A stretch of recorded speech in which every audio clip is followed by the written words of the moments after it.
My crew were definitely not happy with me, but they were being paid to follow orders, not be scared. Since humanity's introduction to the galactic stage, everyone has been avoiding them like the Blue Plague. First contact was a nightmare for the entire galaxy. No losses, no deaths, no grand battle. Just a collective gasp of what the hell are they even? By the entire galaxy before effectively hiding in a shadowy corner. I do in fact share my crew's concerns, but I smell money.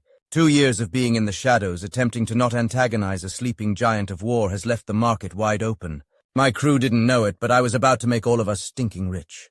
Are we close? I asked from my chair. Yes, sir. We'll be out of slip in a minute. Sensors are going crazy, though, Ensign Wartak said from his seat. I know.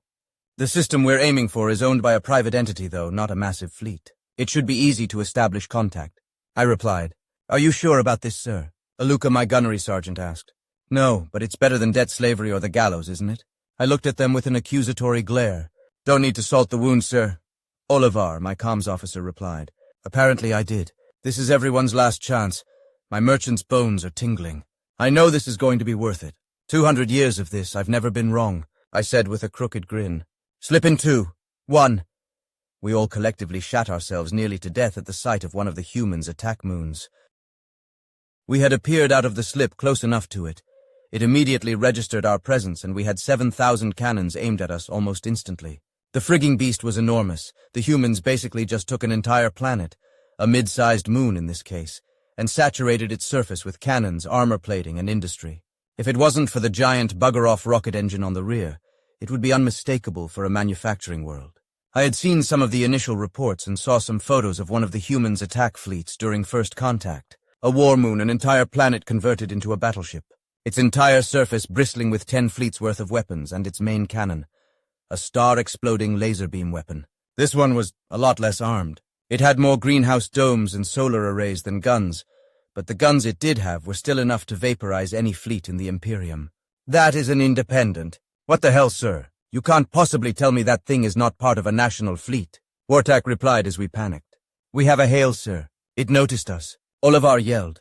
Of course they noticed us. They can probably smell the fecal material we've just spewed into our seats. Pull it up, I yelled, adjusting myself in my seat. Attention, unregistered craft. Identify yourself immediately. A distorted but clearly feminine voice spoke from the radio. Hold on a second. I think my heart stopped. Wait, there it is. Okay, it didn't stop, I said, holding my hand over my chest. I heard a giggle of some kind coming from the other end of the radio.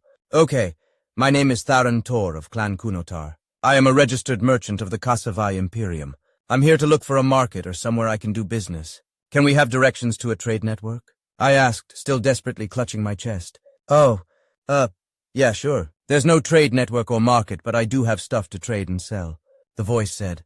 That works. Anywhere we can land? I asked. Yeah, sure. There I've lit up landing platforms for the materials network. Bright green lights, can't miss them. Land anywhere and I'll be right with you. You do breathe oxygen, right? The voice asked.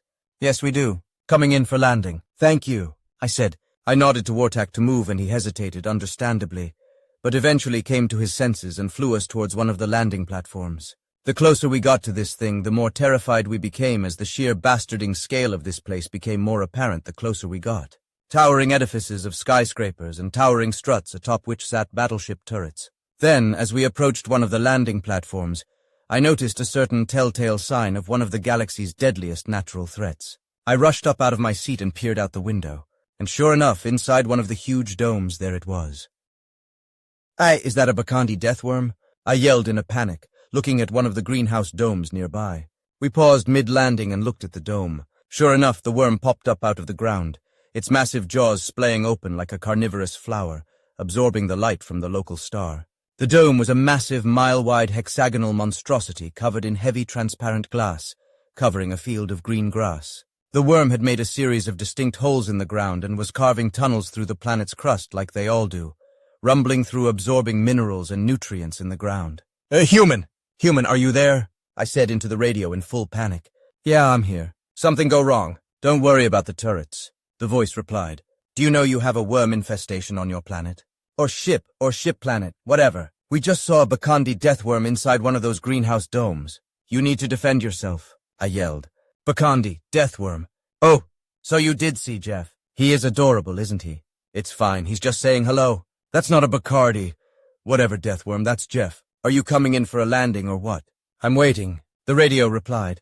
What? Don't. I give up. Just land us, please. I can't. I just can't, I said as I slumped in my seat, clutching my chest harder. The ship flew to a landing platform and we landed with a thud. Oh, why did I do this? Oh, right. Money. I strained in my seat and stood up, heading to the cargo bay, still desperately clutching my aching chest. We can run away, sir. Maybe we can find a black hole to fly into or something, Oliver said as we walked together. Might be an option. Oh gods, I'm too old for this. Open cargo, I yelled. The doors opened and an energy field still secured the pressure gradient in the ship. In the time it took us to land and secure, a dome had appeared above us and a tunnel had connected itself to the dome, giving us access to the interior of the planet ship. We were greeted by a train or tram of some kind on a monorail that appeared out of the ground. It rolled into view, stopping nearby and up from the ground, a series of robotic arms, cranes, and conveyor belts deployed. The train itself had a front engine, a passenger car, and 3 flatbed trailers. Also deploying from the ground, a rather menacing-looking war robot of some kind appeared and stood to attention nearby. The door of the train opened and out stepped a human female. Long void black hair, brown eyes, an augmented cybernetic left arm, and what appeared to be a strange-looking pink headset with pointy, ear-like accessories. The war robot approached. It was twice her size, humanoid in shape with a pointy head, 4-bladed arms, and a monowheel for mobility. It stood there and stared at us, menacingly. Well, howdy. Welcome to my humble abode. My name is Lorelei. What can I do you for? She said. She had a sweet, inviting, friendly smile and a beautifully melodic voice. Her mannerism of speaking was strangely intimidating, though. Yes, hello. I hope. I'm afraid I don't have much to trade, but I hope we can do business, I said, trying to return her smile. Huh, nice. A pink space vampire elf, 2 purple goblins, and a space jellyfish. Cool. Never seen aliens before. Nice to meet y'all, she said with a happy tone. Pleasure to meet you. Please. Excuse me, my heart is attempting to escape at the moment. Too old for this. I remained still and tried to calm down. Do I need to take you to medbay? She asked. No, it's fine. I just need to calm down. This place is insane. You are insane. The Deathworm named Jeff is insane. Everything is insane. If I wasn't having heart palpitations, I would assume I were dreaming. Oh dear, I said, leaning against one of the few crates we brought with us while I took a breath. She laughed at our expense. Apparently this was quite funny. She hopped off the train and used a holographic interface she had to show us a list. So, what did you guys bring? She asked. Musical instruments, reproductions of cultural artifacts, some tourist souvenirs, and a full archived library of our culture. I had no idea what else to bring, and frankly I could afford nothing else, so here you go, I said, handing her a datapad with the cargo manifest. Oh, cool. That's super useful. Here, see this hollow thingy? That's my current cargo manifest. You can see what you like and we'll make a deal. Let me load up all you got and I'll take you to the main cargo bay. She replied and started loading up the crates we had. Thank you. Quick now on board. Come on. I gestured to my crew and we hopped on the train. I supervised loading the crates on board and made my way aboard shortly after. The place was a lot more lavishly decorated than I expected. Wood flooring, polished metal guardrails, gilded furniture with silky soft cushioning. My, I love how accommodating our new host is, Wartak said as he sank in a most relaxed manner into his seat. It's terrifying. I have no idea what's more terrifying. Let's just hope this pays off, Aluka said. It will. Despite the circumstances, my bones are tingling. I know this will pay off more than we could ever imagine. I'm certain of it. My brain is screaming, run, run. But my merchant's instinct is screaming a bit louder, saying, money, money, money. I reasoned calmly. Well, as calmly as possible. Here we are, gents. Main cargo hub. Lorelei bellowed from her spot up front. Indeed we were.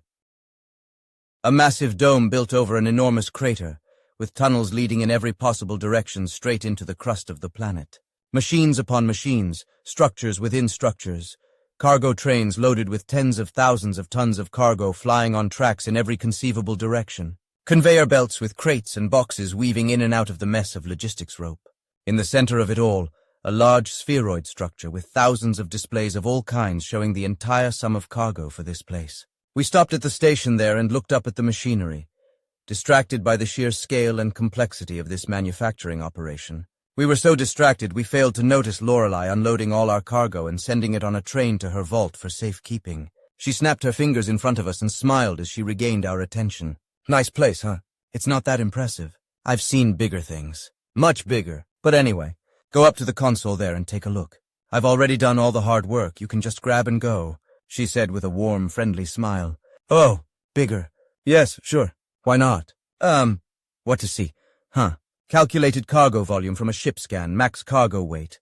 Even currency exchange rates according to archive data. That was damn fast, I said, looking over the data. Her system had scanned our ship.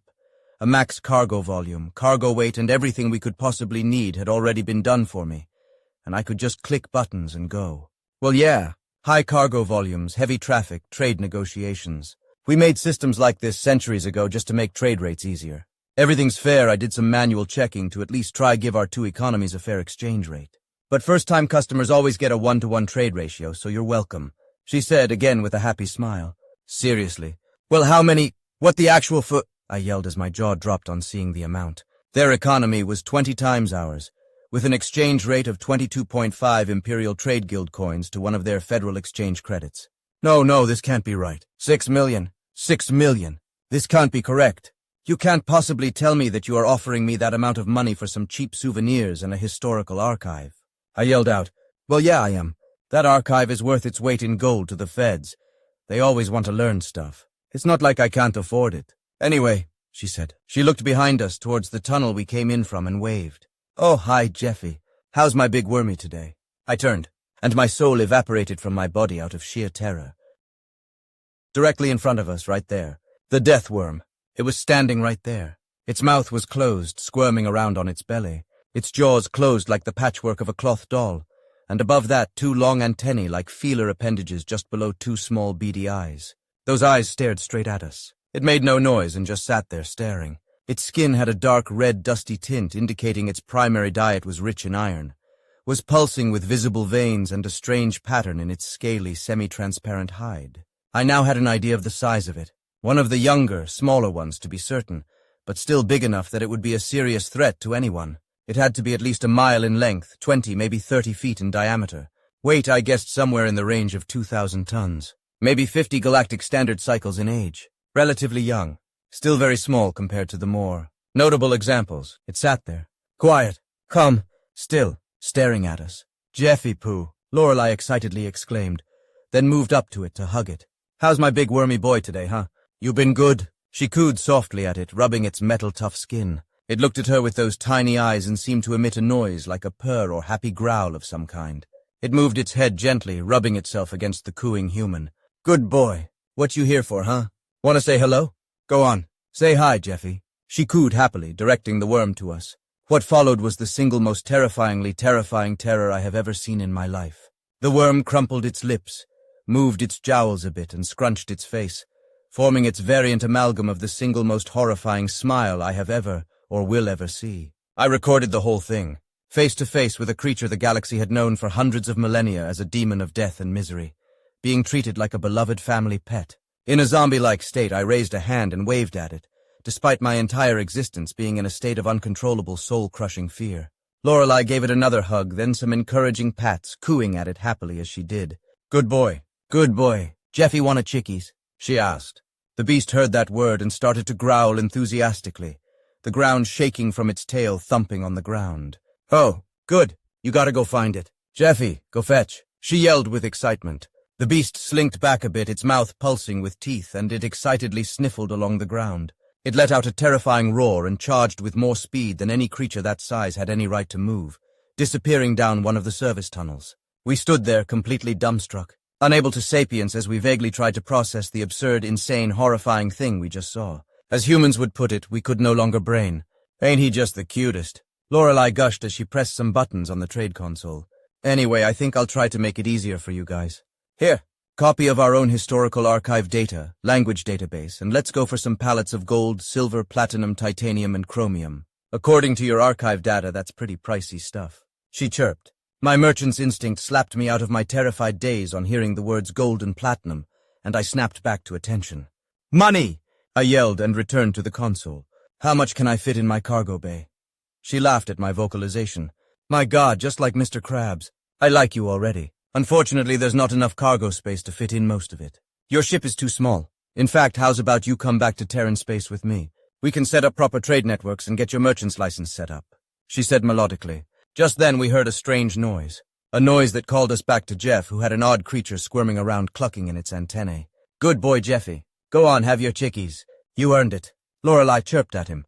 Again, my soul disappeared from my body for a bit longer than it already had, as Jeff opened his gaping, tooth-filled, fleshy maw. Then, with one loud buck-gawk, the creature it was holding was torn to shreds in its jowls. Jeff happily chewed on the poor beast, making happy-sounding grumbling noises as its tail thudded on the ground. Good boy, Jeffy. Okay, so let's get you guys situated back on your ship, then we can ferry you guys through to Terran space, Lorelei said, giving Jeff an encouraging hug. Actually, we'd rather go on our own terms and, I tried to say. Oh, grow a spine, you bitch. It's just a worm. Jeff doesn't ever hurt nobody. He's a god boy. Get back to your ship and relax. I'm heading back home to Fed space soon anyway, so you might as well get comfy, Lorelei said scoldingly, chastising us for our apparent cowardice. Yes, ma'am, was all I could muster in response. We returned to our ship, our cargo hold already chock full of boxes and pallets of ingots, mineral dust, and valuable metals, enough to pay off all our debts and then some. But we couldn't rest. We couldn't relax. We had no peace through the next few days, as no matter where we went, there was Jeff. We sat on the bridge of our ship, shaking in our very skins as through the entire trip into Federation space. There he was, poking his head out of the tunnel, always just sitting there, smiling at us.